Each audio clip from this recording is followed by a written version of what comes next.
میں مختصر 1-2 منٹ کے لیے ہمارے مہمان خصوصی محترم جناب وقار عظیم بھائی جو کہ تشریف لا چکے ہیں، وہ بھائیوں کے سامنے 1-2 گزارشات پیش کرتے ہیں، ان سے ملتمس ہوں آپ کے سامنے 2-4 کلمات کہیں۔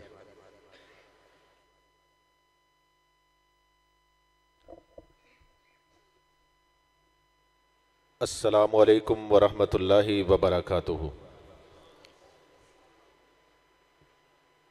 سب سے پہلے تو آج کے پروگرام کے جتنے بھی منتظمین ہیں ان سب کو میں مبارکباد پیش کرتا ہوں کہ انہوں نے یہ اتنا خوبصورت اور بہترین پروگرام اس کا انعقاد کیا ہے۔ دوسری بات، یہاں پر ان بچوں کی اس طرح سے جو تربیت ہو رہی ہے، سنت پر عمل بھی، اور بچپن کی اس عمر کے اندر اس کو یہ سیکھ رہے ہیں۔ میں سمجھتا ہوں کہ آج کے اس فتنے کے دور میں جب الحاد، سیکولرزم، لبرل اور اس طرح کے دیگر ہماری نئی نسل کے اندر نظریات کا پرچار بہت زیادہ ہو چکا ہے۔ سچی بات ہے، ہم یونیورسٹیوں میں تھے، ہم شہروں کے اندر جا کر جب اس سارے ماحول کو دیکھتے کہ ہماری نسل تباہ ہو رہی ہے، بہت مایوسی ہوتی۔ لیکن جب ان مدارس کے اندر ایک نسل کی تربیت کو ہم دیکھ رہے ہیں تو ایک بڑا حوصلہ اور امید بھی سینے کے اندر ہے کہ انشاءاللہ اس مشکل ترین دور میں جب ہمارے بچے ہمارے نہیں رہے، وہ موبائل انٹرنیٹ کمپنیوں کے ہو گئے، جب بیٹیاں ہماری اپنی نہیں رہیں، دوسرے کمرے میں بیٹھے ہوئے بچے بچیاں وہ انٹرنیٹ کے اس فتنے کے اندر اس کی غلامی کے طوق پہنے ہوئے، اس دور میں ایمان زندہ رکھنا بڑا مشکل ہے۔ یہ ہمارا مرکز، یہ مسجد، اس کے اندر تربیت کا یہ مرحلہ اور بچوں کو یہ سب کچھ سکھانا، اللہ کی قسم ایک بار نہیں 1000 بار سب بھائی مبارکباد کے مستحق۔ انشاءاللہ ہمارے یہ بچے محفوظ ہوں گے، یہ بچیں گے گناہ سے، یہ دین پر سنت کے اوپر کھڑے ہوں گے۔ بہت ساری باتیں سنت کے اوپر، میں ایک چھوٹا سا واقعہ آپ کے سامنے رکھنا چاہتا ہوں، اس کے بعد میں بات کو ختم کروں گا۔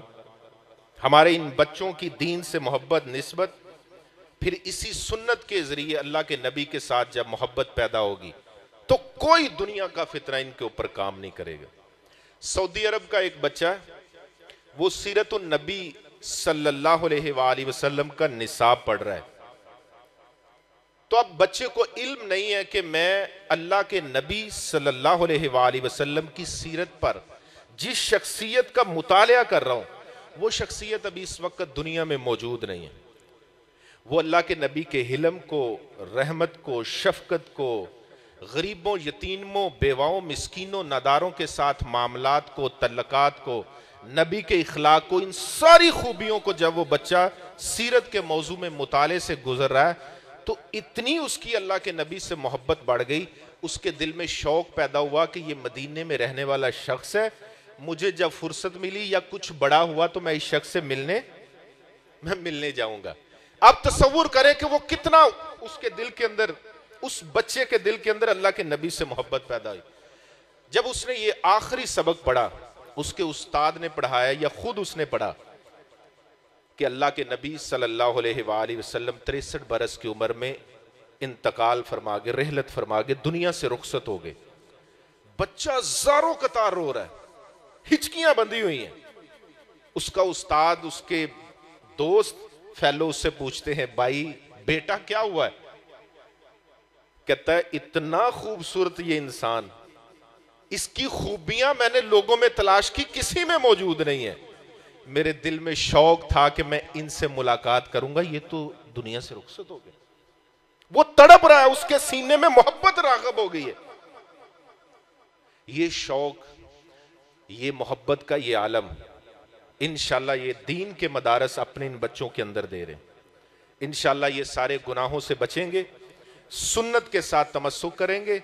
میں اساتذہ سے بھی گزارش کروں گا کہ یہ ابھی ایک بچے نے قبر کے اندر تدفین کے جو معاملات اس پر تھوڑی سی بات کی, تو امید ہے سارا کچھ چل رہا ہے, میں نے ڈیزائن پورا پڑھا نہیں, تو بچوں کو 10 15 20 40 50 100 150 200 نبی صلی اللہ علیہ وآلہ وسلم کی سنتیں جن کو لوگ معمولی سمجھ کے کوئی زندگی میں نہیں اپنا رہا, ان ساری سنتوں کا نصاب بنایا جائے. 2 3 4 5 سال جتنی ٹائم یہ بچہ یہاں اس مدرسے میں رہے, یہ جب مدرسہ چھوڑ کر جائے مثالی ہو گاؤں کے اندر, لوگ سمجھے یہ تو سنت ہی کوئی نہیں ہے, اور یہ سمجھے میرے نبی کی یہ ادا ہے. ابو دردہ رضی اللہ عنہ سے پوچھا, کہا ہر بات پہ مسکراتے ہو, لوگ احمق سمجھیں گے ہر بات پہ نہیں مسکراتے. حضرت ابو دردہ رضی اللہ عنہ بیان کرتے, کہتے میرے نبی جب بھی بات کرتے تھے چہرہ مسکراتا تھا. اس طرح سے صحابہ آپ صلی اللہ علیہ وسلم کی زندگی کو 100% سکین کرتے تھے.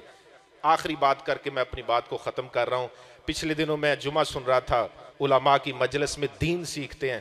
اللہ کی قسم اتنا شوق اور رغبت بڑی دل کے اندر کہ اللہ کے نبی صلی اللہ علیہ وآلہ وسلم کے صحابہ کا ایمان, اس کا تھوڑا سا جو ہے وہ شعلہ, وہ ہمیں بھی سینے میں مل جائے. کچھ بھی نہیں ہم ایمان والے. کہتے میں نے اتنے علماء سے پوچھا, میرے سینے کے اندر ایک تجسس تھا کہ کوئی ایک صحابی مل جائے جس کو اللہ کے نبی نے ایک دفعہ کسی بات سے منع کیا ہو, اس کو دوبارہ کہنا پڑا ہو. ایک دفعہ کام کرنے کا حکم دیا ہو, اس نے نہ کیا ہو, اور اللہ کے نبی نے ریپیٹ کیا اس کو 2 دفعہ. کہتے ابھی تک مجھے کوئی ایسا صحابی, صرف ایک دفعہ. یہ تھے ایمان, بھرے ہوئے سمندروں کی طرح ایمان تھے. میں کہتا ہوں صحابہ کے اس ایمان سے مجھے بھی تھوڑا سا ایمان مل جائے, ہم بہت اچھے ہو جائیں گے. اللہ ہمیں سمجھنے اور عمل کرنے کی توفیق دے. اس مدرسے کو, دین کے طالب علموں کو بالخصوص دل سے دعائیں ہیں, جتنے بھی اساتذہ منتظمین ہیں سب کے لیے دل سے دعا ہے, اللہ اس کو شاد باد رکھے اور بہت منظم انداز سے اس